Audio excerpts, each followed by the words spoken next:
제1부 황하의 영웅들 제3권 춤추는 천하 제23장 영광과 교만. 황하 강변의 아이들은 초의 주먹에 맞설 만한 그 누군가를 찾지 않으면 안 되었다. 그러지 않으면 자신들의 놀이마당을 고스란히 초라는 깡패 같은 아이에게 내주어야 할 판이었다. 이때 호련히 나타난 아이가 있었다. 제라는 놀이마당 동편 한 구석에 처박혀 있던 아이였다. 쟤는 덩치가 크기는 하였으나 힘이 없어 그동안 한켠 구석에서 얌전히 지내왔다. 그런데 어느 날 갑자기 관중이라고 하는 한 작은 아이와 친하게 지내면서부터 부쩍 힘이 세졌다. 그러나 쟤는 대뜸 초와 정면 대결을 벌이지 않았다. 그 아이는 조심스럽게 주변 아이들을 자기 편으로 끌어들이기 시작했다. 더욱이 쟤라는 아이는 이웃 아이들에게 덕이라고 하는 달콤한 과자를 나누어 줄 줄 아는 아이였다. 대장을 잃고 서로 주먹질만 하던 황하 강변의 아이들에게 그 과자는 새로운 맛을 던져주었다. 연이라는 아이가 그 과자 맛을 보았고 노와 위라는 아이도 제가 던져준 과자를 받아 먹었다. 오래전 주라는 대장 아이로부터만 받아보았던 그 과자는 달콤하고 신선했다. 황하 강변의 아이들은 초의 주먹을 피하고 제환공이 내민 달콤한 과자를 받아 먹기 위해 제환공에게로 몰려들었다. 어느덧 아이들은 초에 맞설 수 있는 아이는 제환공밖에 없다는 생각을 품게 되었다. 그래서 그들은 제환공에게 특별한 별명을 지어주었다. 그 특별한 별명은 바로 패자였다. 이는 대장의 대리인이라는 뜻이었다. 제환공은 중원 황하 강변의 놀이마당에서 놀고 있는 아이들의 기대에 완벽히 부응했다. 자신들의 소중한 놀이터를 빼앗으려는 초라는 덩치 큰 아이의 횡포를 멋지게 잠재운 것이다. 그 결과 제환공은 어느새 만리창공에서 찬란히 빛나는 별처럼 우뚝 선 존재가 되었다. 영웅의 출현. 아이들은 이렇게 제환공을 칭송했다. 제환공, 초나라를 굴복시키다. 이것이야말로 제환공의 여러 업적 중 가장 빛나는 순간이 아니었을까?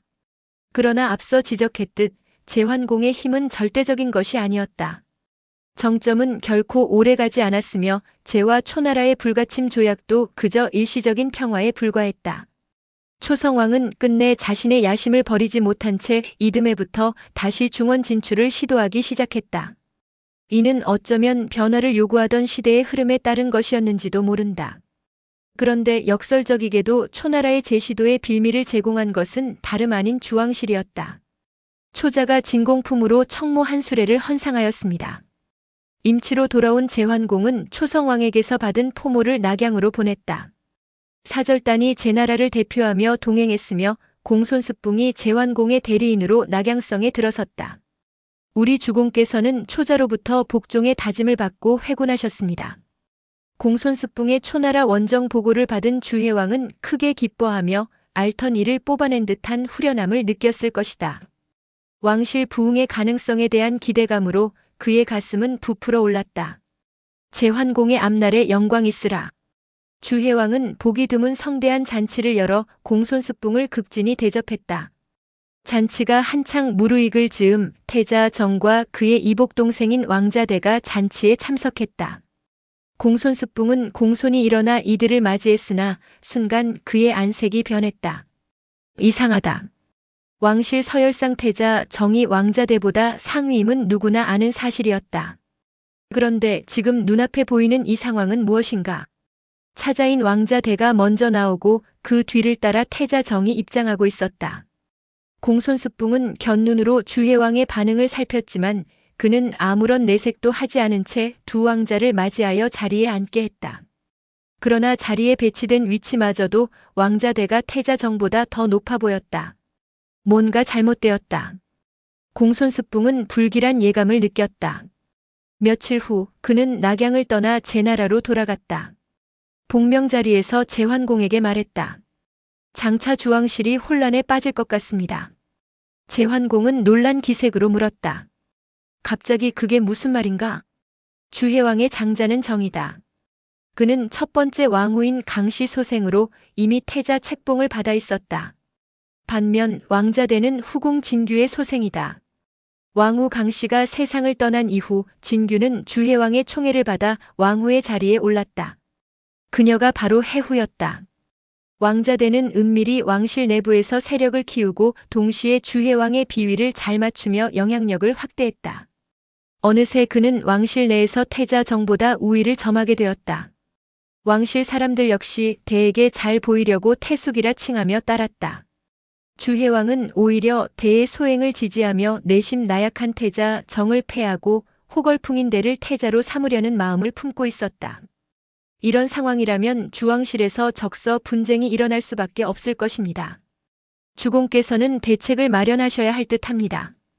제환공은 고민스러운 표정을 지으며 말했다. 이는 왕실 내부의 문제이다. 내가 끼어들어도 되는 일인가? 공손습붕은 단호히 답했다. 주공은 모든 제후의 맹주이십니다. 맹주는 천하의 안정을 책임질 의무가 있습니다. 본가인 주왕실에 혼란이 발생한다면 그냥 방관하시는 것은 맹주로서 직분을 소홀히 하는 것과 같습니다. 그때 관중이 이야기를 듣다가 나섰다. 공손습붕의 말이 맞습니다. 이제 천하는 하나로 통합되려 하고 있습니다. 주왕실이 혼란스럽다면 결코 천하가 하나로 될 수 없습니다. 이제는 관중의 눈빛만 보아도 그의 생각을 꿰뚫어 볼 수 있는 제환공이었다. 주왕실은 여전히 모든 제후들의 정신적 지주였다. 관중은 이 정신적 지주를 안정시켜 제나라가 제후국들에 미치는 영향력을 극대화하려는 의도를 암시했다. 중보, 좋은 계책이라도 있소. 관중은 곧바로 답했다. 짐작컨대 태자 정은 현재 몹시 외롭고 위태로운 처지에 있을 것입니다. 주공께서는 먼저 태자의 마음을 안정시키고 위로해 주십시오. 제환공은 진지한 표정으로 물었다. 그 마음을 어떻게 위로할 수 있겠소?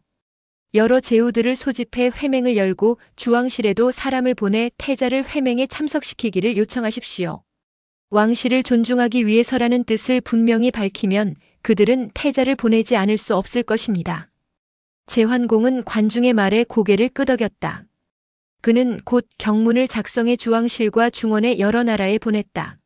내년 여름 5월 수지에서 왕실의 충성을 맹세하는 회합을 엽시다.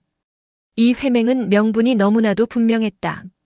주해왕은 태자 정을 보내는 것이 내키지 않았지만 이를 거절할 마땅한 명분도 없었다. 이듬해 여름이었다. 제환공은 수지로 먼저 달려가 별궁을 짓고 태자 정의 도착을 기다렸다. 수지는 수대라고도 불리는데 대부분의 역사서에는 위나라 땅으로 기록되어 있으나 지도상으로는 송나라 도성인 상구와 인접해 있다. 지금의 하남성 수연 동남쪽 일대이다. 회맹일이 가까워지면서 중원의 여러 제후들이 속속 수지로 몰려들었다. 마지막으로 주왕실의 대표인 태자 정이 수지 땅에 도착했다. 제환공은 맹주 자격으로 모든 제후를 이끌고 나가 태자 정을 성대히 맞이했다. 태자 정은 감격하지 않을 수 없었다. 왕실에서조차 받아본 적 없는 대접이었다. 그는 새삼 제환공의 위세를 실감했다. 그날 밤이었다. 모두 잠들고 조용한 밤 은밀히 제환공의 처소를 향해 다가가는 한 그림자가 있었다. 그것은 태자 정이었다. 제환공은 아직 잠자리에 들지 않은 상태였다. 이 깊은 밤중에 태자께서 웬일이십니까? 깜짝 놀란 제환공은 황망히 태자를 방 안으로 모셔들였다. 제환공과 마주 앉은 태자 정은 한동안 침묵을 지켰다. 이를 짐작한 제환공은 조용히 말했다. 태자께서는 안심하십시오. 이곳은 아무도 엿듣는 자가 없습니다. 그제야 태자 정은 한숨을 내쉬며 호소했다. 내가 위태롭소. 믿을 사람이라곤 그대밖에 없소. 짤막한 말 속에 담긴 수많은 사연을 제환공이 어찌 이해하지 못했겠는가. 그는 머리를 숙이며 태자를 위로했다. 태자께서는 아무 근심하지 마십시오. 이번 회합은 태자의 앞날을 탄탄히 다지기 위해 마련된 자리입니다. 이 소백이 책임지고 태자께서 왕위에 오를 수 있도록 돕겠습니다. 그때까지 자중자애하십시오. 제환공의 말에 태자 정은 깊이 감동하며 눈물로 감사를 표현했다. 그 무렵 주왕실에서도 은밀한 움직임이 일고 있었다. 주해왕은 제환공이 수지에서 회합을 여는 이유가 태자 정을 돕기 위한 것임을 눈치챘다. 이로 인해 그는 불쾌감을 감추지 못했다. 이는 왕실에 대한 간섭이다. 비록 마지못해 태자 정을 회합에 보내기는 했지만 제환공에 대한 그의 불만은 더욱 커져만 갔다. 그 틈을 타 해후 규씨와 왕자대가 주해왕의 마음을 더 흔들어 놓았다. 제환공이 태자를 부른 의도는 불순합니다. 이대로 두면 왕실마저 그의 수족이 되고 말 것입니다. 결국 주해왕은 결심을 굳히고 태제공을 불러 자신의 뜻을 전했다. 제환공이 비록 초나라를 제압했다고 하나 그가 초보다 나은 것이 무엇이겠는가? 수지에서 태자를 떠받드는 것은 왕실의 권위를 침범하는 월권이다. 왕실의 일은 왕실이 스스로 처리해야 한다. 태제는 지금 곧 나의 밀서를 정문공에게 전하라. 주해왕의 말을 들은 태제공은 당혹스러움을 감추지 못했다. 제환공과 초성왕을 비교할 수는 없습니다. 오늘날 왕실과 중원이 평온을 누리고 있는 것은 모두 제환공의 공로입니다. 왕께서는 어찌하여 그와 같은 말씀을 하십니까? 그러나 주해왕은 단호했다. 제환공은 불순한 자다. 그가 여러 제후를 모아놓고 어떤 일을 꾸밀지 어찌 알겠는가? 나의 뜻은 이미 정해졌다. 그리하여 그는 밀서 한 통을 태제공에게 건넸다. 밀서는 단단히 봉해져 있었다. 태제공은 궁금했지만 차마 내용을 뜯어볼 수는 없었다. 결국 신복 부하를 시켜 그 밀서를 수지에 머물고 있는 정문공에게 전달하게 했다. 밀서에는 이런 내용이 담겨 있었다. 태자 정이 부왕의 명령을 어기고 사사로 무리를 모아 당을 만들고 있으니 도저히 왕위를 계승시킬 수 없다. 나의 뜻은 차자인 왕자대에게 있다. 정백은 죄를 버리고 초와 함께 왕실을 안정시키고 천하를 편안히 하라. 갑작스레 주해왕으로부터 이런 밀서를 받은 정문공은 처음에는 당황했다. 이게 도대체 무슨 말인가? 그동안 제환공은 주왕실의 대리인으로 수고와 공적을 쌓아왔고 초나라는 왕호를 참칭하며 주왕실의 자존심을 짓밟아온 남방 오랑캐가 아니었던가? 그런데 주해왕은 제환공을 버리고 초나라와 손잡으라는 밀서를 내린 것이다. 태자 정을 미워하고 왕자대를 사랑한다 해도 이런 명령은 쉽게 내릴 수 있는 것이 아니었다. 잘못된 밀서인가? 밀서의 내용을 곱씹던 정문공의 머릿속에 점차 주해왕의 의도가 떠올랐다. 제환공의 지위와 행동에 대해 불안과 위협을 느끼고 있구나. 후계자 선정 문제가 아니라 제환공의 날로 커져가는 위세에 대한 경계심이군. 정문공은 결론을 내렸다. 그 첫 번째 수수는 정과 초의 연합 세력을 구축하는 것. 갑자기 머릿속을 스쳐간 한 가지 생각이 정문공의 마음을 요동치게 했다. 이 기회를 잘 활용하면 나도 패공이 될 수 있다. 그날 밤 정문공은 수행 신하들을 비밀리에 불러 모은 뒤 밀서를 보여주며 말했다. 우리 성군인 정무공과 정장공께서는 왕실의 경사로서 모든 제후를 호령했소. 그러나 중간에 세도가 끊기며 지금 우리는 다른 제후를 따르는 신세로 전락했소. 특히 나의 부군이신 정려공께서는 지금의 천자를 왕위에 올리는데 큰 공을 세우셨으나 아무런 대우도 받지 못했소. 나는 늘 이 점이 아쉬웠는데 이제 왕명이 내려왔으니 이는 우리 정나라가 패권을 잡을 절호의 기회이요. 그대들은 모두 나를 축복해 주시오. 이렇게 말한 뒤 정문공은 본국으로 돌아갈 준비를 시작했다. 그런 정문공을 본 대부 공숙은 고개를 좌우로 흔들며 간언했다. 모름지기 한 나라의 군주는 경솔해서는 안 됩니다. 경솔이 행동하면 친한 이를 잃고 친한 이를 잃으면 근심이 닥치게 마련입니다. 제환공은 우리 정나라를 위해 초나라까지 원정을 떠난 은인입니다. 지금 와서 죄를 버리고 초와 친해진다면 그것은 곧 배은망덕입니다.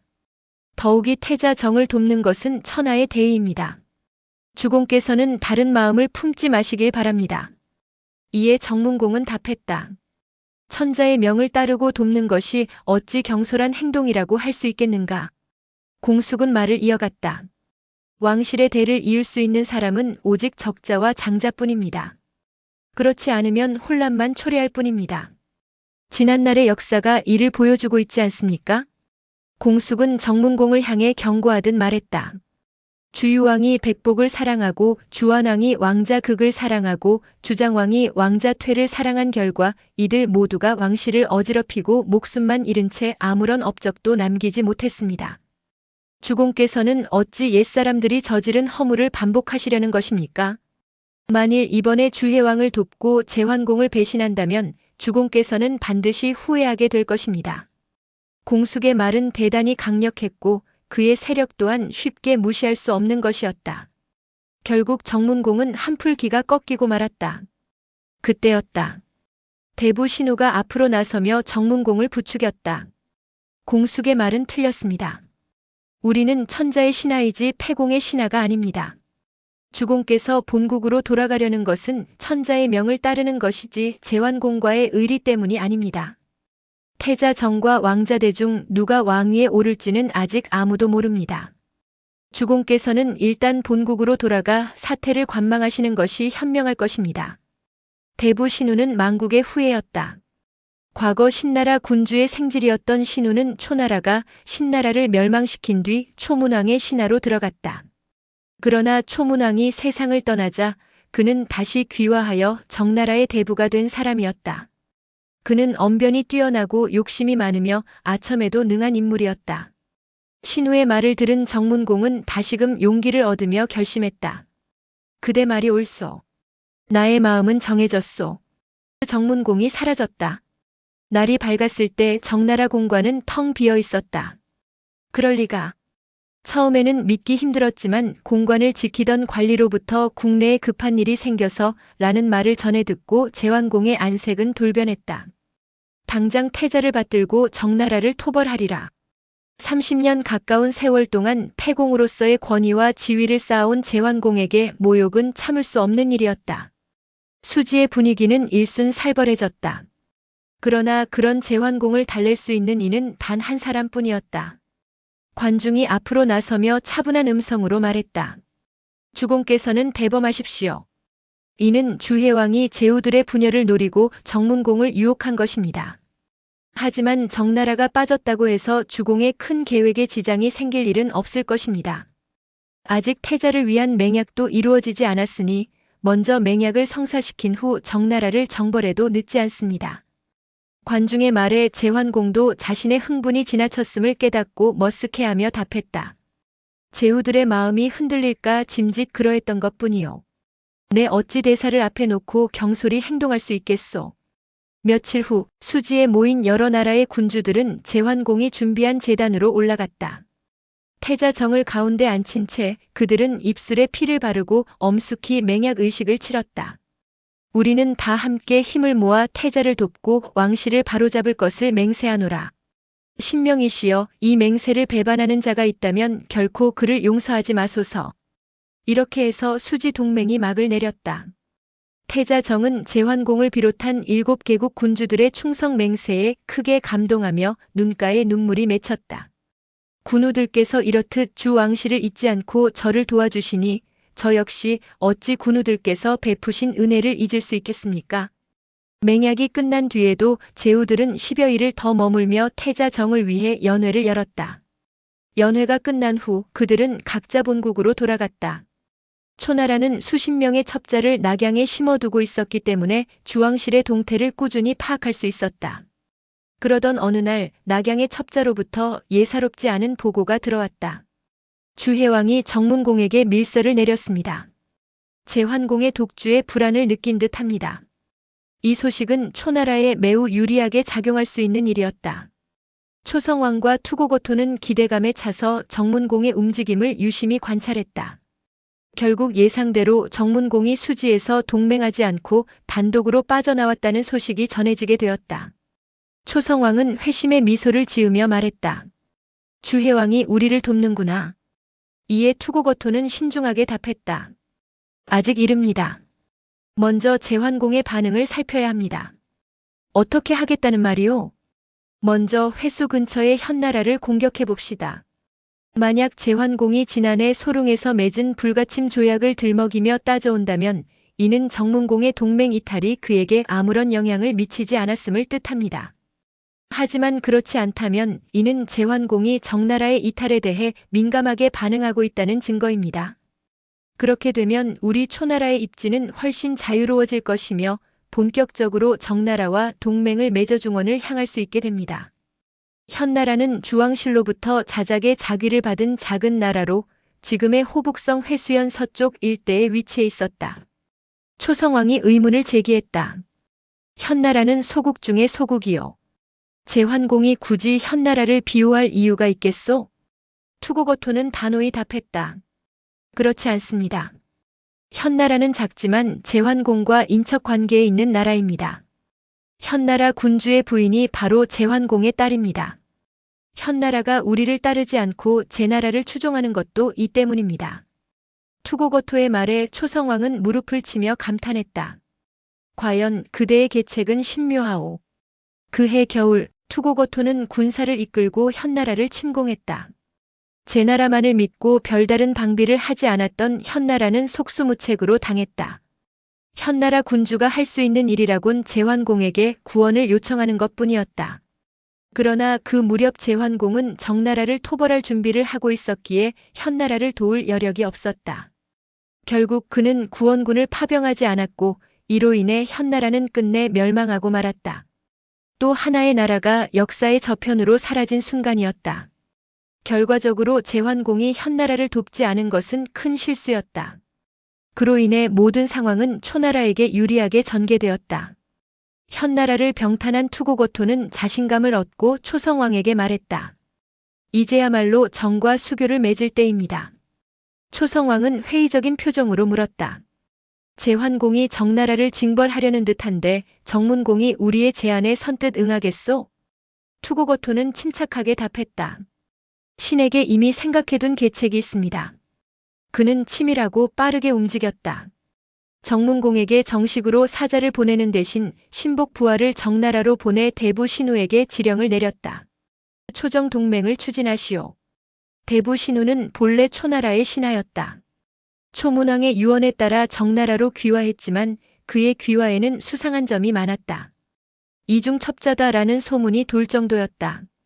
그만큼 신우는 친초 정책을 강력히 지지하는 인물이었다. 정문공이 수지 회맹에서 탈퇴한 것도 신우의 부추김에 의한 것이 아니던가.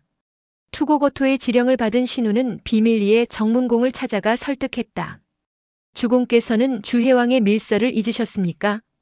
왜 초나라로 사람을 보내지 않으십니까? 정문공은 우려의 뜻을 비쳤다. 수지 회맹에서 탈퇴한 일로 제환공이 우리를 치려한다는 소문이 있소. 신우는 단호한 태도로 말했다. 제환공을 당해낼 만한 힘을 가진 나라는 오직 초나라뿐입니다. 결단을 내리지 않으시면 초나라와 제나라 모두의 원수가 되어 우리 정나라는 망국의 길에 이를지도 모릅니다. 그의 발언은 협박이나 다름없었다.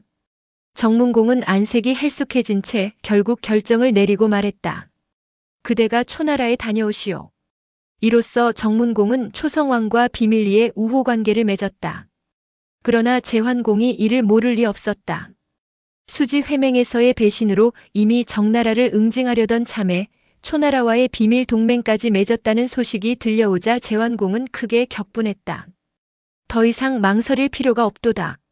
이듬해인 BC 654년, 주해왕 23년, 제환공 32년, 정문공 19년의 여름이었다. 제환공은 수지 맹약에 참가했던 송, 노, 진, 위, 조 등의 제후들을 이끌고 정나라 신정을 향해 진격했다. 성난 파도처럼 연합군의 기세는 노도와 같았다. 정문공은 나름대로 방어 태세를 갖추었지만 제환공의 압도적인 기세 앞에 맞서 싸울 엄두조차 내지 못했다. 결국 그는 신정성의 성문을 굳게 걸어 잠근 채 방어에만 집중했다. 연합군은 신정성을 철통같이 포위하고 연일 공세를 늦추지 않았다.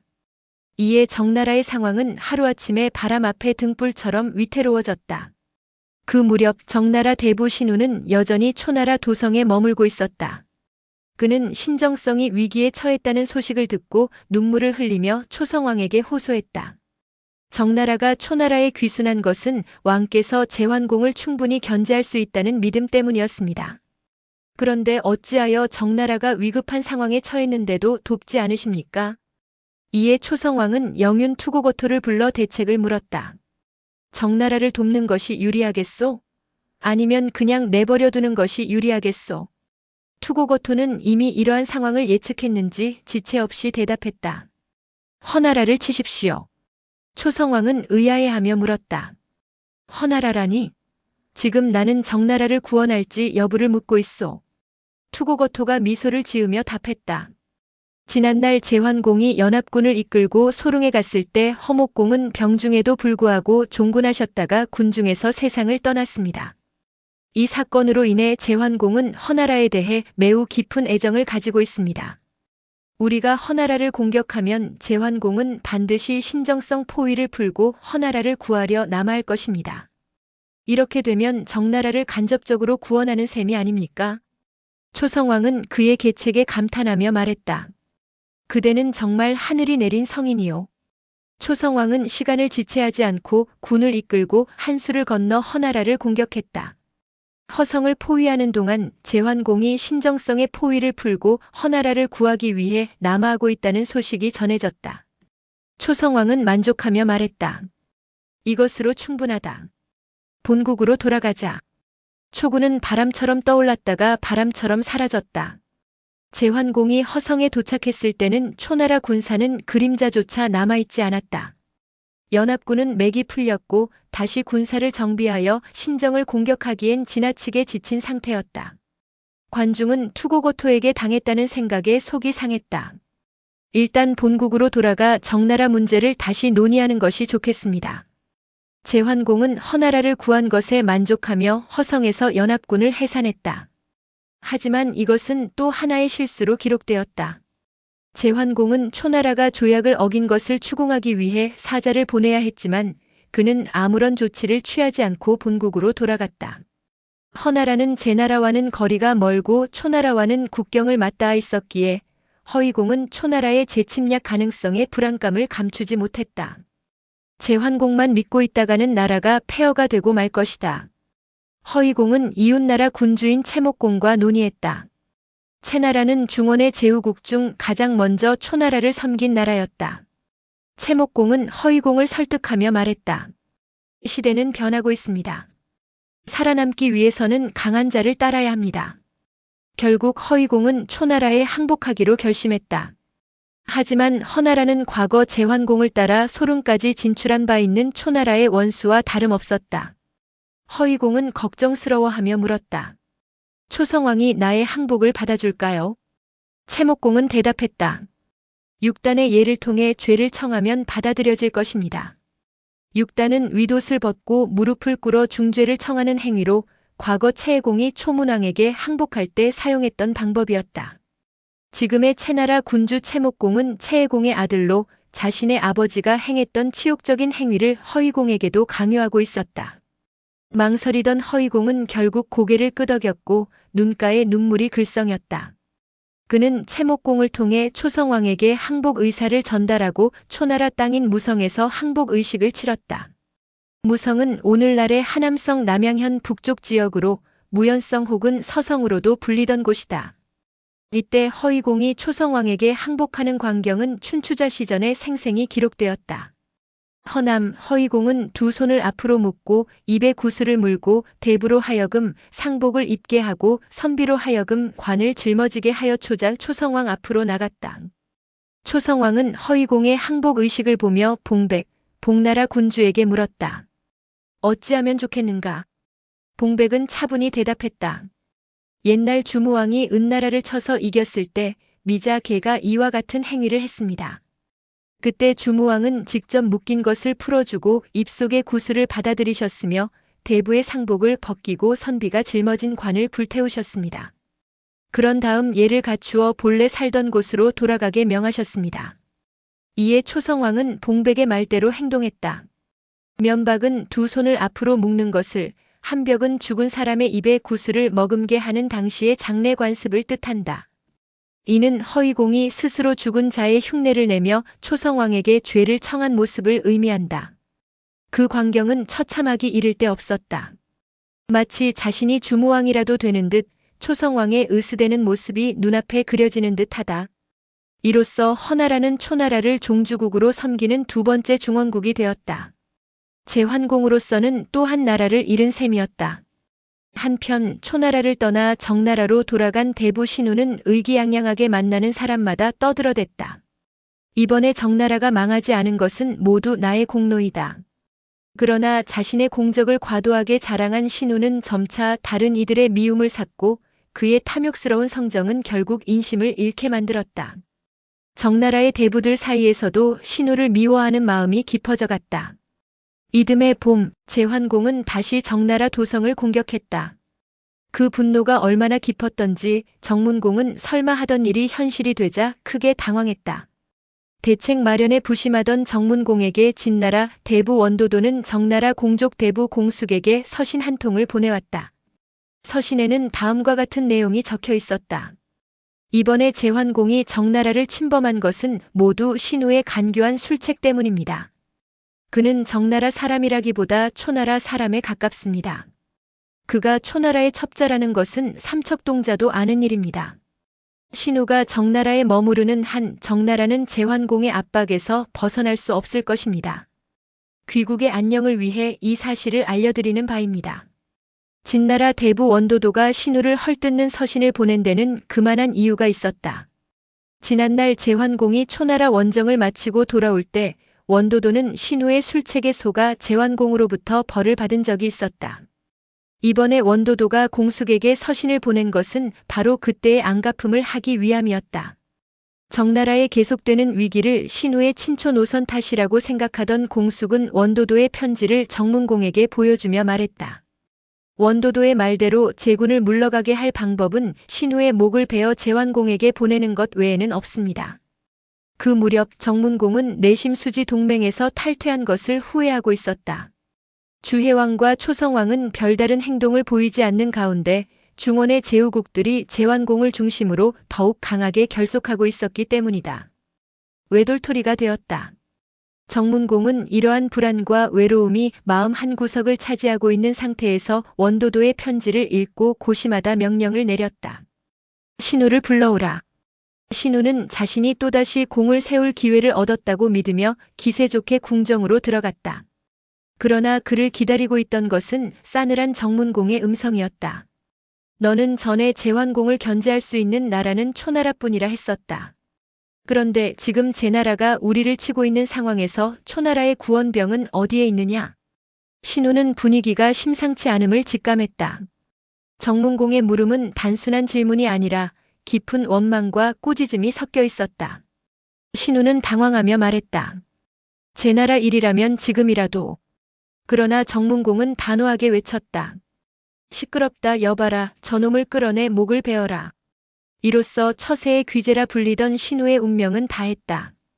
변명조차 하지 못한 채 그는 무사들에게 끌려가 참수형을 당했다. 며칠 후 정나라 대부 공숙은 성문을 열고 나와 신정성을 포위하고 있는 제환공 앞으로 다가갔다. 그는 나무함 하나를 받치며 무릎을 꿇었다. 제환공은 싸늘한 음성으로 물었다. 이것이 무엇인가? 공숙은 대답 대신 나무함의 뚜껑을 열었다. 아니, 제환공은 놀라며 숨을 들이켰다. 함 속에는 사람의 목이 놓여 있었다. 그는 놀란 표정으로 공숙을 내려다보았다. 그제야 공숙이 공손한 태도로 자초지종을 설명했다. 이것은 신우의 목입니다. 지난날 우리 주공께서 수지를 몰래 떠난 것은 모두 신우의 괸 때문이었습니다. 이제 우리 주공께서 경솔함을 뉘우치고 간악한 이중첩자 신우를 처형하여 패공께 죄를 청하게 하셨습니다. 바라건대 패공께서 우리 정나라를 용서해 주십시오. 앞으로 초나라와는 결코 수호하지 않을 것을 맹세합니다. 비로소 제환공은 정문공이 공숙을 보낸 의도를 알았다. 제환공은 여전히 정문공의 배신 행위를 떠올리며 불쾌함을 감추지 못했다. 특히 수지 회맹에서의 배신으로 인해 초성왕이 소릉에서의 불가침 조약을 깨어 현나라와 허나라를 쉽게 차지하게 된 일이 생각날 때마다 분노가 가라앉지 않았다. 그는 공숙을 쫓아버릴 생각마저 했지만 곁에 있던 관중이 눈짓으로 그를 만류했다. 제환공이 관중에게 물었다. 중보는 무슨 할 말이 있소? 관중이 대답했다. 그렇습니다. 말해보시오. 관중은 차분히 말했다. 옛말에 가까운 자는 예로 맞이하고 먼 자는 덕으로 끌어당기라는 말이 있습니다. 관중은 차분히 제환공에게 말했다. 공숙은 예를 아는 사람입니다. 정문공의 행동이 비록 괘씸하더라도 그 아래 신하들이 이처럼 예를 알고 있다면 정나라의 근본은 아직 살아있다고 할 수 있습니다. 주공께서는 이 점을 헤아려 주시면 좋겠습니다.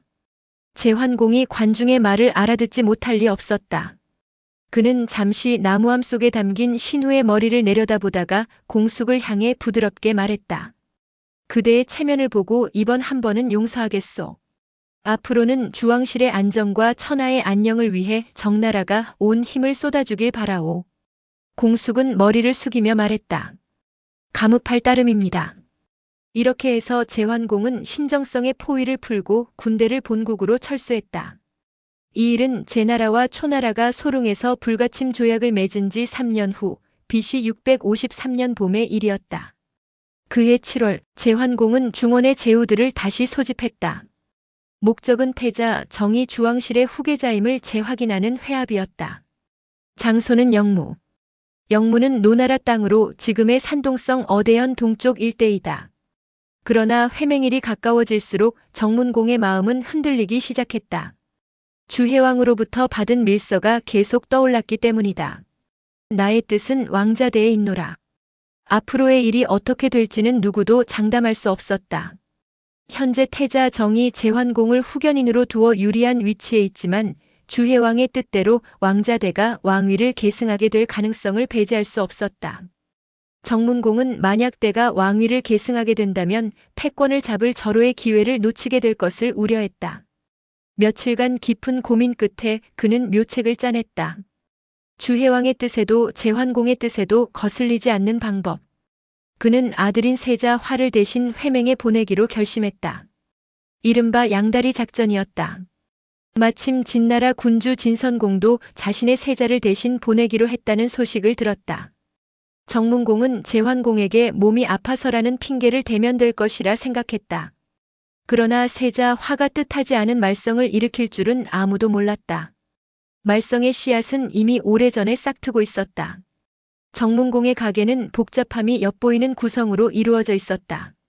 정부인과 후궁 사이에서 5 아들을 두었고 이 중 특히 주목할 만한 인물들은 세자 화, 그의 동복 동생 공자장 그리고 천첩 출신 후궁 소생인 공자난이었다. 문제는 세자 화가 이복 동생인 공자난을 향한 시기로부터 시작되었다. 공자난의 탄생에 관해 흥미로운 이야기가 전해져 온다. 10여 년 전 정궁에는 연길이라는 이름의 궁녀가 있었다. 그녀는 남연 출신으로 길씨 가문의 혈통을 지녔다. 어느 날 밤 연길이 잠들어 있던 중 갑자기 방문이 열리고 손에 난초를 든 헌원장부가 나타나 그녀에게 난초를 건네며 말했다. 나는 너의 조상인 백조 남연의 시조 황제의 후예다. 이 난초를 너에게 주니 이 난초를 아들 삼아 정나라를 번영케 하여라. 연길은 꿈에서 깨어났으며 방 안은 난초 향기로 가득 차 있었다.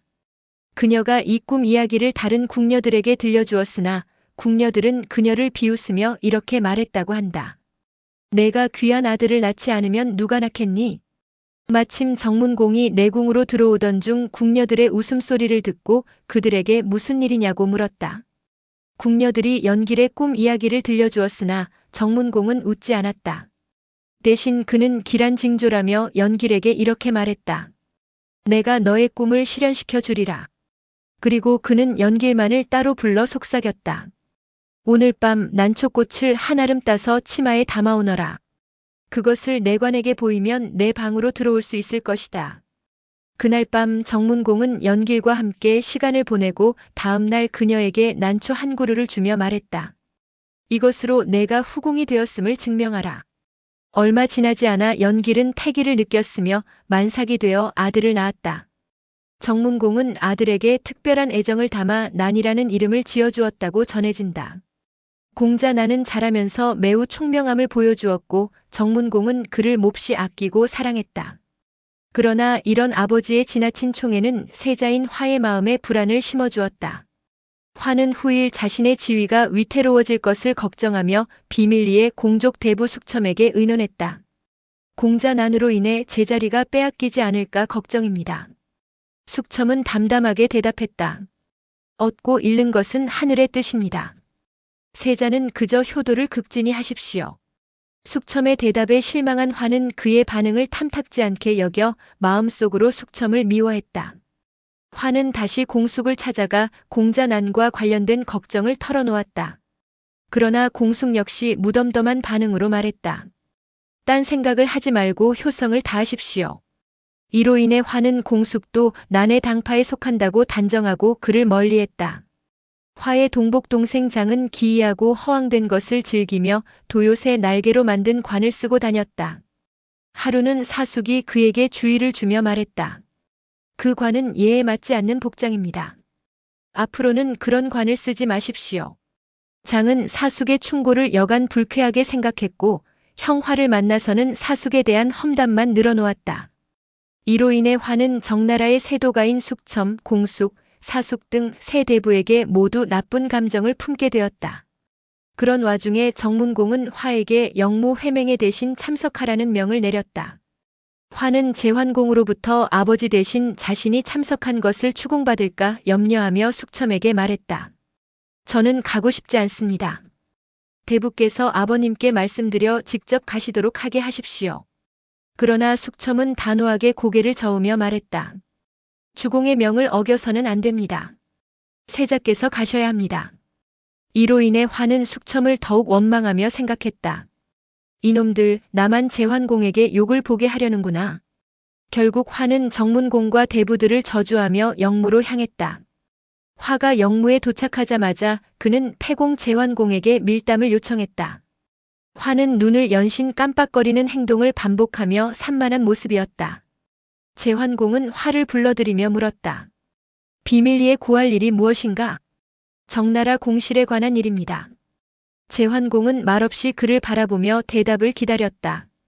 세자 화는 말을 이어갔다. 언제부터인가 우리 정나라의 정치는 숙첨, 공숙, 사숙 등 3족에 의해 좌우되고 있습니다. 지난날 수지에서 저의 아버지께서 회맹에 참석하지 않고 도망치듯 돌아오신 것도 이들 세 대부의 농간 때문이었습니다. 청컨대 패공께서 이 세 대부를 처치해 주십시오. 그러면 저는 제 나라의 부용으로서 패공을 충실히 섬기겠습니다. 제환공은 이 말을 듣고 정나라의 내분이 일어날 조짐을 감지했다. 순간 그는 속으로 생각했다. 정나라를 완전히 굴복시킬 수 있는 좋은 기회다. 제환공은 망설임 없이 대답했다. 그것은 별로 어렵지 않은 일이다. 세자 화는 제환공의 승낙에 기뻐하며 환한 얼굴로 돌아갔다.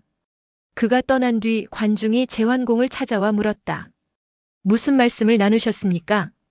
제환공은 관중을 완전히 신뢰했기에 세자 화가 부탁한 일에 대해 숨김없이 이야기해 주었다.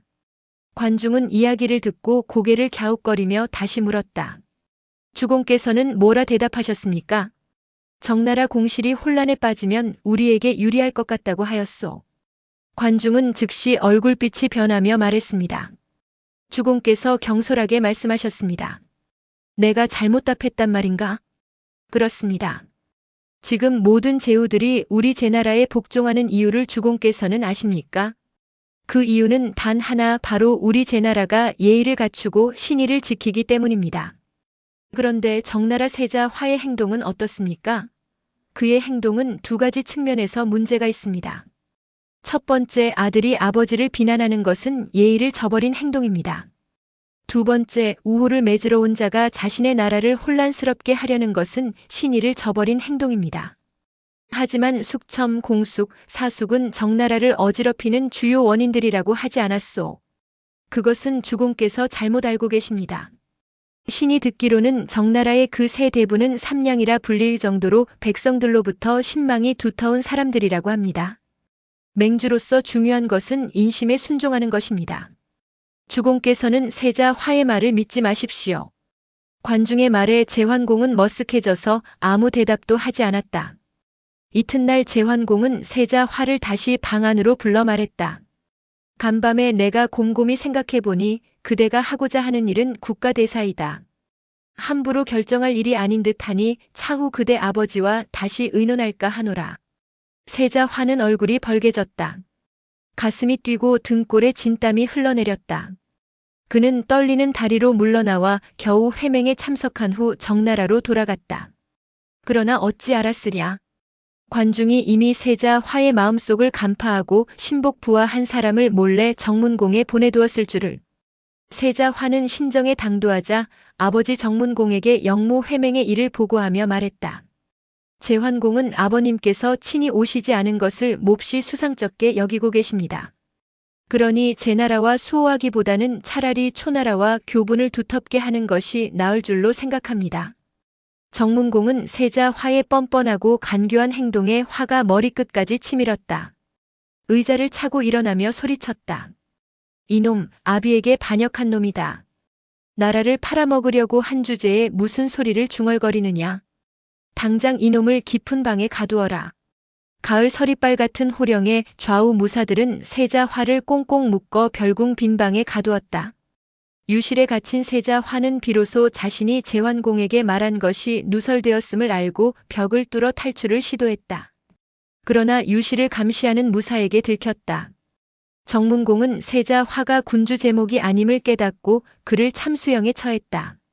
아버지가 아들을 죽이는 것은 이만저만 비정이 아니다. 하물며 다음 계승자로 내정된 세자를 죽이매랴. 세자 화가 참수형에 처하자 다른 네 아들들은 한결같이 놀랐다. 죽임을 당할 만한 죄를 저지른 것은 아니다. 이렇게 생각하였다. 그들은 자신들도 언제 같은 처지에 놓일지 몰라 불안해하였다. 네 형제는 모여서 다른 나라로 달아나기로 뜻을 모았다.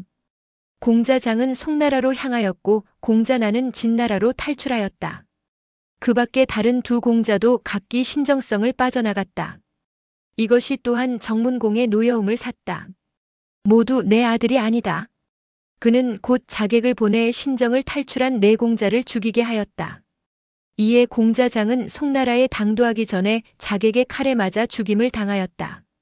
다른 두 아들들도 모두 아버지의 손에 살해당하였다. 다만 공자남만이 자객의 칼을 피해 무사히 진나라로 달아나는 데 성공하였다. BC 652년 주해왕 25년, 제환공 34년, 정문공 21년의 일이었다. 그해 겨울인 윤 12월 주해왕이 세상을 떠났다. 그러나 태자정은 계모인 해후와 태숙인 왕자대가 모반을 일으킬까 염려하여 시신이 있는 방에 일체 사람의 출입을 금하고 국상을 발표하지 않았다. 주해왕의 죽음을 아는 사람은 태자정과 그의 지지자인 태제공, 소백료뿐이었다. 제환공의 도움이 필요하다. 태제공의 조언에 따라 태자정은 밀사를 제나라에 급파했다. 주해왕께서 붕어하셨소. 태숙의 당은 아직 국상이 난 것을 모르니 공께서는 서둘러 왕실의 안정을 도모하시오. 제환공은 신속히 움직였다. 그는 먼저 중원의 여러 제후를 노나라 조땅으로 모이게 하여 태자 정에 대한 충성을 다시 한번 맹세한 후 각 나라 대표들을 낙양으로 올려보내 태자 정의 왕위 계승을 돕게 했다. 제나라 대표인 공손스뿡을 비롯한 8개국 대부들은 위세당당하게 수레를 몰아 왕성 밖에 다다랐다.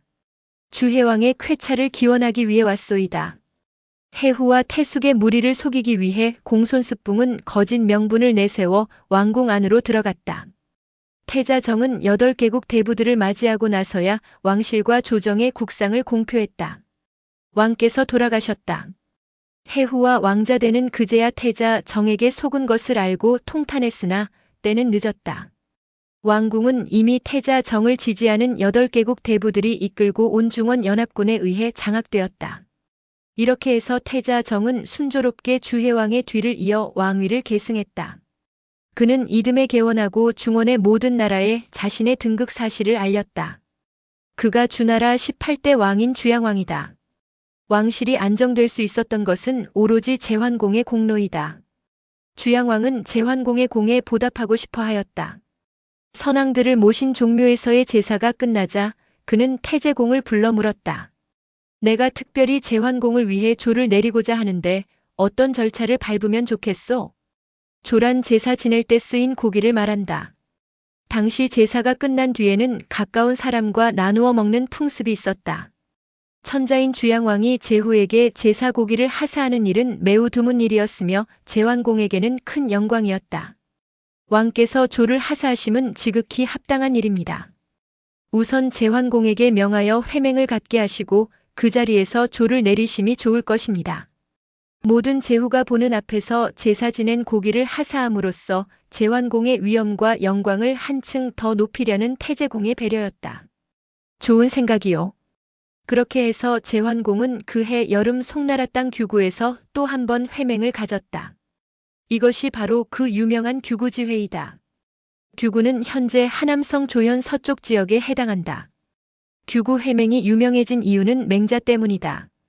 제환공은 패공으로서 총 12회의 회맹을 주재하였으며 그 회맹의 기록이 남아있는 유일한 책이 바로 맹자인 것이다. 회맹일이 가까워오자 제환공은 관중과 함께 규구를 향해 출발하였다. 길을 가는 도중 제환공과 관중은 무료함을 달래기 위해 여러 이야기를 나누었다. 그런 가운데 대화의 주제가 주왕실로 이어졌고 태자, 정과 왕자대의 후계자 다툼에까지 이르렀다. 관중이 갑작스레 생각난 듯 말하였다. 주왕실은 적자와 서자의 분별을 명확히 하지 못하여 큰 화란을 겪을 뻔하였습니다. 그런데 이는 남의 일이 아닙니다. 우리 제나라 또한 아직 주공을 계승할 공자를 정하지 못하였습니다. 주공께서는 주왕실의 일을 타산지석으로 삼아 속히 세자를 정하여 후환이 없도록 하셔야 할 것입니다. 제환공은 한숨을 내쉬며 대답하였다. 중보도 아시다시피 과인은 정부인의 소생이 없고 후궁들에게서만 모두 6 아들을 두었을 뿐이요. 제환공은 3명의 정실 부인이 있었으나 자식은 얻지 못하였다. 첫째는 주왕실에서 시집 온 왕희, 둘째는 서희, 셋째는 채희였다. 하지만 왕희와 서희는 일찍 세상을 떠났고 채희는 뱃놀이 중 제환공의 노여우물사 채나라로 쫓겨났다. 반면 6 후궁들은 각기 아들을 하나씩 보았다. 첫째 후궁 장위희는 공자 무휴를 낳았고 둘째 후궁 소위희는 공자 원을 낳았다. 셋째 후궁 정희는 공자 소를, 넷째 가령은 공자 반을 낳았다. 다섯째 미리는 공자 상인을, 여섯째 송화자는 공자 옹을 낳았다. 적자가 없으니 이들 중에서 한 명을 골라야 할 텐데 주공의 생각은 어떠하십니까? 글쎄, 순서로 치자면 장자인 무휴에게 군위를 넘겨야 하겠지만 어질고 현명함을 생각하면 공자소에게 마음이 가는구려. 여가나 수초는 모두 장자인 무휴를 세자로 삼으라고 하는구려. 하지만 나는 도무지 결정을 내릴 수가 없소. 중보께서 말씀해 보시오. 내 중보의 뜻을 따르리다. 공자 무휴와 공자소라. 관중은 여가와 수초가 평소 장위희와 친밀하게 지내고 있다는 사실을 잘 알고 있었다. 그러나 두 사람 모두 간사함의 전형이었다. 만일 공자 무휴가 군위에 오르게 된다면 그들은 안팎으로 무리를 형성하여 나라를 어지럽히게 될 것이 뻔했다. 반면 공자소는 어떠한가? 그는 제나라 공실 내에 특별한 세력을 가진 것은 아니지만 성품이 어질며 지혜롭고 영특했다. 만일 그가 군위에 오른다면 초반에는 어려움을 겪을 수 있으나 기반만 다지면 제나라를 잘 이끌어갈 인물이 될 것이 분명했다.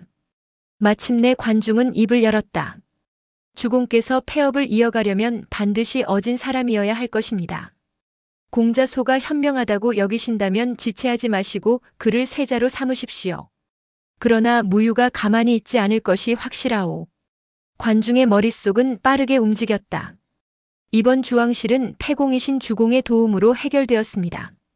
이를 본받아 이번 규구 회맹 때 여러 제후들 중에서 가장 어진 사람을 택하여 공자소에 대해 협조를 구하시면 아무리 무휴가 불만을 품어도 어쩔 수 없을 것입니다. 그것도 괜찮은 방법일 듯하오. 이렇게 말하며 제환공과 관중은 규구 땅에 도착하였다. 이미 중원의 여러 나라 제후들이 모두 모여 기다리고 있었다. 특히 이번 회맹은 주양왕이 직접 주재하는 것과 다름없어 주왕실을 대표해 태제공도 참석해 있었다. 그들은 이번 회맹의 주인공인 제환공을 정중히 맞이하였다. 제환공은 그들 사이에서 낯선 얼굴을 발견했다. 그는 다름 아닌 송나라의 새 군주인 송양공이었다. 송나라 군주는 얼마 전까지 송환공이었으나 불과 한 달 전에 병으로 세상을 떠났고 그의 아들 세자자보가 군위를 계승하였으니 그가 바로 송양공이었다. 흥미롭게도 송양공이 군위에 오르는 과정에는 당시로서는 드문 미담이 있었다. 송환공이 병석에 누워있을 당시 세자였던 송양공은 서영인 모기가 어질고 현명하다는 것을 알고 아버지 송환공에게 간청하였다. 모기 형님은 저보다 나이가 많을 뿐 아니라 어질기로도 소문난 분입니다. 부군께서는 하루빨리 저를 패하고 모기 형님을 세자로 삼아주십시오. 송환공은 그의 청을 받아들여 공자 모기를 불러 이렇게 말했다. 자보의 뜻이 이러하니 내가 세자에 올라 다음 군위를 계승하라. 그러나 공자 모기는 정색하며 이를 사양하였다. 사람들은 저를 두고 어질다고 말하지만 나라를 양보할 마음보다 더 큰 어질미 어디 있겠습니까? 세자 자보는 진정으로 어질내 본질을 아는 사람입니다. 세자가 보름달이라면 저는 그저 반딧불에 불과합니다. 그렇게 말한 그는 결국 도성에서 자취를 감추었다. 이에 어쩔 수 없이 세자인 송양공이 군위에 올랐다. 송양공은 즉위하자마자 규구 회맹의 소집을 받았다. 아직 송환공에 대한 장례도 치르지 못한 상황이었으나 신의를 잃을 수 없다고 판단하여 상복을 입은 채 규구로 달려와 제환공을 맞이하였다. 이러한 송양공의 미담을 전해들은 관중은 제환공에게 조언하였다. 송양공은 나라를 양보한 일이 있는 어진 임금입니다. 더욱이 상복까지 입고 회맹에 참석했다는 것은 우리 제나라를 존중하는 마음이 깊음을 보여줍니다. 공자 소의 일을 부탁하기에 적임이라 생각합니다. 제환공도 송양공에 대해 이미 좋은 감정을 품고 있던 터라 관중의 말을 기꺼이 받아들였다. 그날 밤 제환공은 송양공을 관사로 불러 자기 아들인 공자소의 장례를 부탁하였다. 송양공은 패공인 제환공이 자신에게 제나라의 앞날과 관계되는 중요한 일을 부탁하자 감격하며 응답하였다. 미력 하나마 최선을 다해 공자소를 보살피겠습니다. 이윽고 회맹일이 되었다. 모든 제후들이 의관을 정제하고 제단 위로 올라갔다. 그들이 걸음을 옮길 때마다 장식품으로 매달린 환패가 아름다운 소리를 울렸다. 그날의 주인공은 단연 제환공이었다. 주양왕의 대리인 태제공은 왕실에서 가져온 제사 고기를 제단 꼭대기에 상 위에 올려놓고 좌우로 늘어선 제후들을 향해 주양왕의 말을 큰 소리로 전하였다.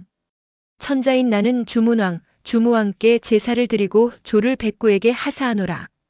백구란 천자가 성이 다른 큰 제후국의 군주를 부를 때 사용하는 말이다. 여기에서는 강성을 가진 제환공을 가리킨다. 참고로 성이 다른 작은 제후국의 군주를 부를 때는 숙구라 하고 같은 성의 큰 제후국 군주를 부를 때는 백부라는 말을 썼다.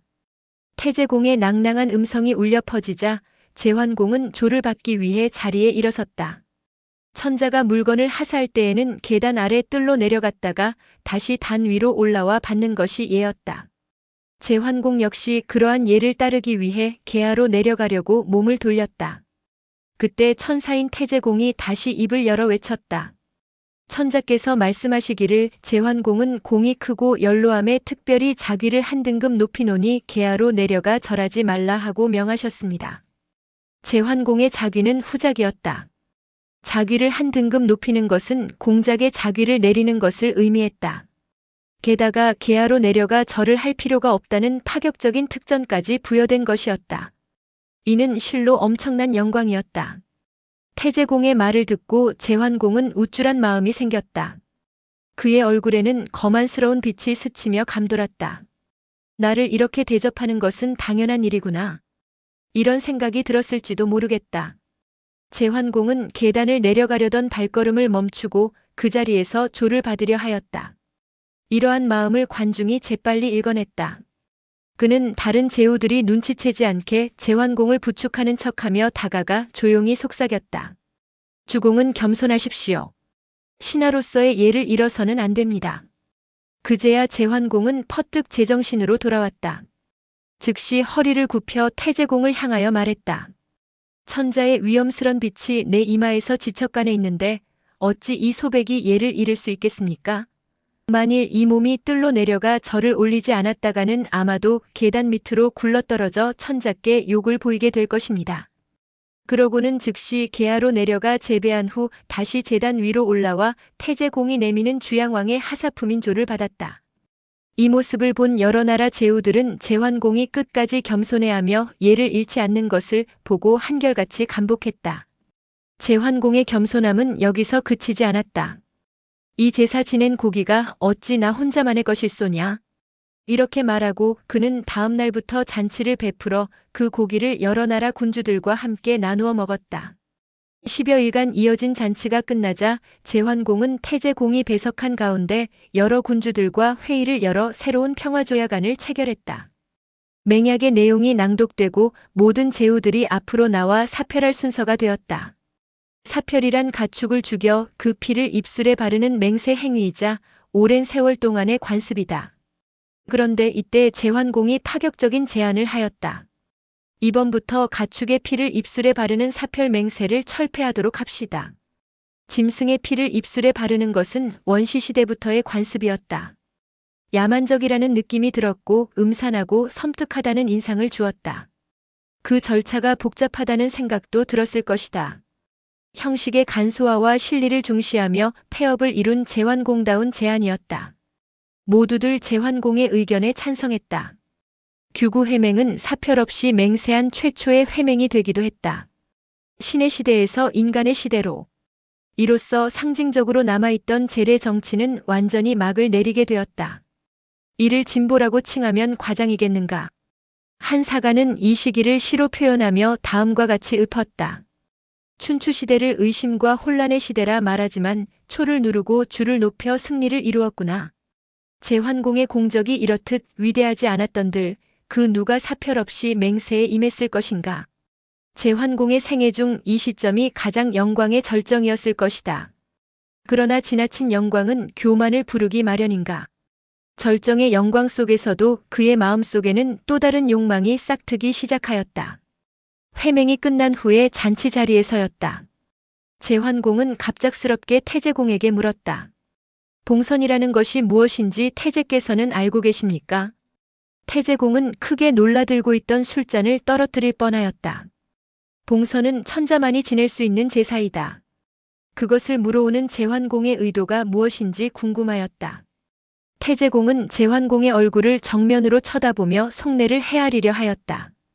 그러나 제환공은 그 마음을 아는지 모르는지 태제공과 눈길을 맞추며 다시 다그쳤다. 봉선의 의식에 대해 아시오 모르시오. 왕실에 전해오는 기록을 통해 다소 알고 있습니다. 태제공이 대답하자 제환공은 반짝이는 눈빛으로 한 걸음 더 다가앉으며 말했다. 아는 대로 말씀해 보십시오. 태제공은 차분히 설명을 시작하였다.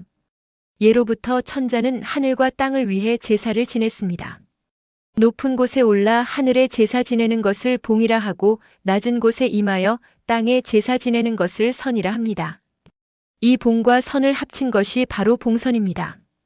아주 오래전부터 천자들은 태산에서 봉선을 행해왔습니다. 태산은 우리에게도 익숙한 이름이다.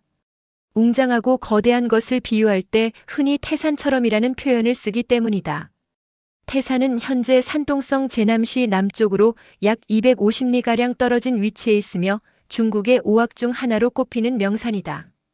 태산의 높이는 1524m로 상상만큼 높은 산은 아니지만 중원 동쪽 지역에서는 그보다 높은 산이 없어 옛 중국인들에게는 특별한 존재였다. 그렇다면 어떻게 태산이 이토록 중국인들의 자부심이 되는 성산이 되었을까? 그 이유는 명확한 것이다.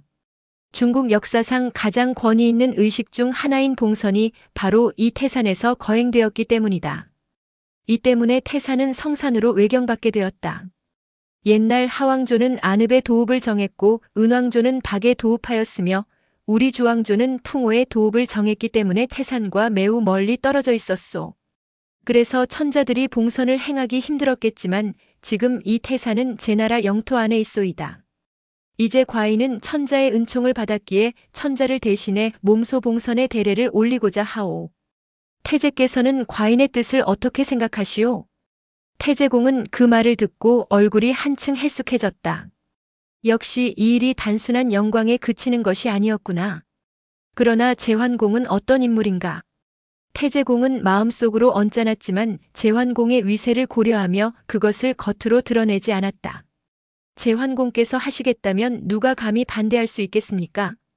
묘하게 뒤틀린 말이었으나 제환공의 생각은 이미 다른 곳으로 향해 있었다. 오늘은 너무 늦었으니 내일 여러 군우들과 함께 이 일을 의논하겠소이다. 그날 밤 늦은 시각이었다. 태제공은 제환공이 봉선을 행하려는 의지를 드러낸 것을 알고 나서 잠을 이룰 수 없었다. 이는 천자의 자리를 넘보는 의도임이 틀림없다. 제환공은 그러할 능력과 힘을 충분히 갖추고 있었다. 하지만 그것은 결코 허용될 일이 아니다. 태제공은 스스로를 타이르듯 속으로 외쳤다. 비록 주왕실이 권위와 힘을 잃었다고는 하나 여전히 천하의 중심이었다. 외방이 그 중심을 넘본다면 천하는 혼란에 빠질 것이었다. 여기서 주왕실이 무너지는 일은 절대 용납할 수 없었다. 태제공은 깊은 고민 끝에 묘책을 생각해냈다. 관중이다. 제환공을 설득하거나 제지할 수 있는 인물은 오직 관중뿐이라는 생각이 떠올랐다. 이전에 제환공이 주양왕의 특전을 기쁘게 받아들이려던 것을 관중이 나서서 간언하여 그에게 계하로 내려가 예를 갖추게 했던 일이 다시 떠올랐다. 태제공은 자리에서 뛰쳐오르듯 일어나 관중의 처소로 향하였다. 다행히 관중은 아직 침상에 들지 않고 책을 읽고 있었다. 늦은 밤 태제공의 방문에 그는 어리둥절해하며 물었다. 태제께서 이 밤중에 여기까지 무슨 일이십니까? 태제공은 단도직입적으로 자신의 목적을 밝혔다. 저녁 무렵 제환공께서 저에게 봉선에 관한 질문을 하셨습니다. 경도 아시다시피 봉선은 천자가 거행하는 것이지 제후가 논할 일이 아닙니다.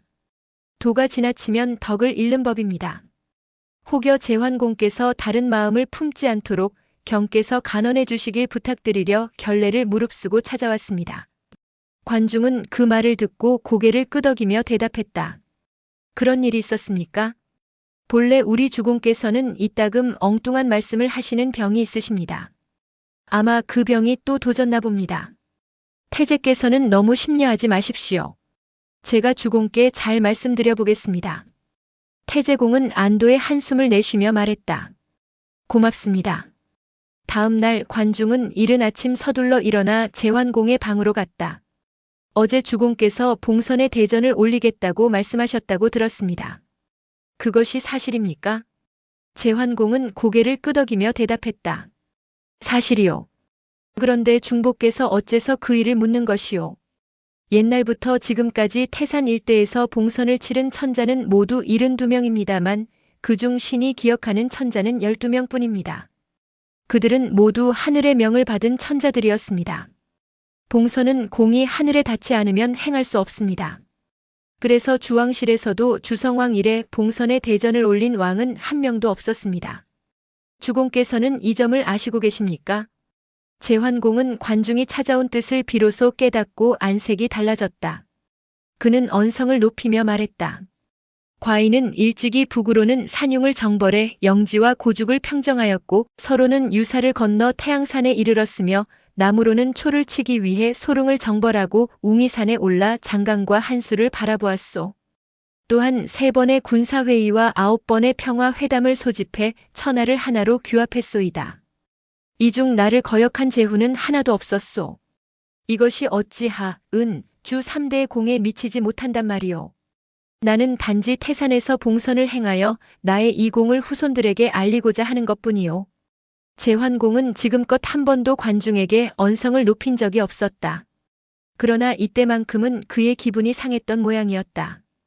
관중은 한결 차분한 목소리로 그에게 거듭 간언했다. 공이 하늘에 미친다 함은 하늘을 감복시킨다는 뜻입니다. 어찌 영토를 넓히는 것만으로 하늘을 감복시킬 수 있겠습니까? 하늘은 감복할 때 상서로운 일을 내려 그 징조를 보이게 마련입니다. 옛날 일을 예로 들자면 호상과 북리에서는 한 대의 벼에서 수많은 이삭이 생겨 황금 물결을 이루었고 장강과 회수가에서는 한 띠의 세 줄기가 돋아난 포모가 자란 바 있습니다. 사람들은 이를 영모라 부르기도 했습니다. 또 동해 바다에서는 비목어가 몰려왔고 서쪽에서는 비익조가 날아들었습니다. 비목어는 넙치이며 비익조란 숭호산에 산다는 전설상의 새로 다리도 하나이고 날개도 하나이며 눈도 하나로 2마리가 합쳐져야 비로소 하늘을 날 수 있기에 비익조라는 이름이 붙었다. 이러한 징조는 결코 사람의 힘으로 이루어지는 것이 아니고 하늘이 감복해야 하는 일입니다. 그런데 오늘날은 어떻습니까? 봉황과 기린 대신 소리개와 올빼미만 날아들고 들판에는 풍성한 이삭 대신 잡초와 쑥대만 번식하고 있지 않습니까? 이런 암흑 세상에 주공께서 태산에 올라 봉선을 행하신다면 세상의 모든 사람들이 반드시 주공을 비웃고 말 것입니다. 관중은 이렇게까지 직설적이고 날카롭게 간언을 올린 적이 없었다. 그는 제환공이 천자 자리를 넘보려는 마음을 철저히 꺾어버리려 한 것 같았다. 두 사람이 정치적 공조를 이루어온 이래 가장 큰 위기였다. 그러나 제환공은 범상한 사람이 아니었다. 그는 중국 역사상 가장 큰 혼란기인 춘추시대를 맞아 첫 번째 폐업을 이룩한 패공의 자리에 오른 인물이었다. 제환공은 자신의 모든 위협이 관중의 도움에 의한 것임을 망각하지는 않았다. 여느 사람 같았으면 관중의 결사적인 반대에 크게 화를 내며 그를 제거하려 했겠지만 제환공은 그러지 않았다. 그는 단 한마디 말로 자신의 마음을 정리했다. 봉선에 대해서는 없었던 일로 하겠소. 관중의 도움 없이는 천자의 위에 오를 수 없음을 직감한 것인지도 모른다. 놀기를 좋아하고 술과 여자를 즐기며 사냥을 애호하던 제환공이었으나 그럼에도 불구하고 그는 어려움과 즐거움을 함께 나누고 조언을 받아들일 수 있는 그릇이었다.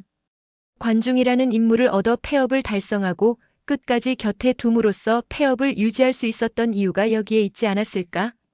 그 뒤로 제환공은 봉선에 대한 생각을 깨끗이 잊었다. 그러나 나는 천하제일이다라는 자긍심까지 사라진 것은 아니었다. 규구 해맹에서 돌아온 이후 제환공은 더욱 교만해졌다. 본래 약간의 교만함이 있던 인물이었으나 그 정도가 지나칠 정도로 심해졌다. 그는 궁시를 천자의 왕실처럼 대규모로 꾸미고 모든 예법을 천자에 준하는 격식으로 바꾸었다. 심지어는 타고 다니는 수레, 복장, 그리고 시중드는 내관들의 제도까지 주왕실과 비교될 정도로 변화시켰다. 이에 대해 대부들 사이에서는 말이 많아졌다. 주공이 변하고 있다. 이는 예에 어긋나는 일이다. 그런데 더욱 이상한 점은 관중의 태도였다. 그는 제환공의 이러한 행동에 대해 철저히 침묵하며 전혀 모르는 척하고 있었다. 아니, 오히려 관중의 사치와 교만함이 더 심해지는 듯했다. 관중은 경대부로서는 꿈꿀 수도 없는 저택을 세 채나 지었으며 제후만이 세울 수 있는 생문을 지어 자신의 방을 가렸다. 뿐만 아니라 제후만이 설치할 수 있는 반점을 설치하여 술잔을 올려놓고 열국의 사신들을 집에서 맞이하였다. 관중의 교만과 월권이 너무 심하다. 사람들의 비난은 이제 모두 관중에게로 쏟아졌다. 포숙 또한 관중의 사치와 교만이 도를 넘는다고 여겨 그를 찾아가 따끔히 충고하였다. 자네에게 실망했네. 그것이 무슨 말인가? 주공의 사치스러운 생활과 예에 어긋나는 행동을 막아야 할 자네가 그에 편승하여 사치와 무례를 자행하고 있으니 이 어찌 옳은 일이라 할 수 있겠는가? 관중이 웃으며 말했다. 주공께서는 지금까지 많은 고난을 겪으시며 애써 오늘의 공업을 이루셨네. 공을 이루고 그것을 누리려는 것은 누구나 가지고 있는 마음이네. 만일 내가 예법으로 주공을 구속한다면 주공께서는 모든 것이 귀찮아지며 지금까지의 공업의 회의를 느끼실 것이네. 그리 되면 주공은 게을러지고 공실은 타락하고 말 것이네. 그래서 나는 주공의 사치와 예에 어긋나는 행동을 막지 않는 것이네. 이에 포숙이 비꼬듯 반문했다.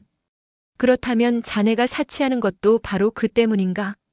관중은 다시 차분히 답했다. 주공께서 사치하고 예에 어긋나는 행동을 하시면 세상 사람들은 자연히 주공을 비판하게 되네. 그러면 주공께서는 덕을 잃고 덕을 잃으면 백성들이 따르지 않게 될 것이네. 하지만 내가 주공보다 더 사치하고 교만한 행동을 하면 비난은 모두 관중 하나로 쏠릴 것이네.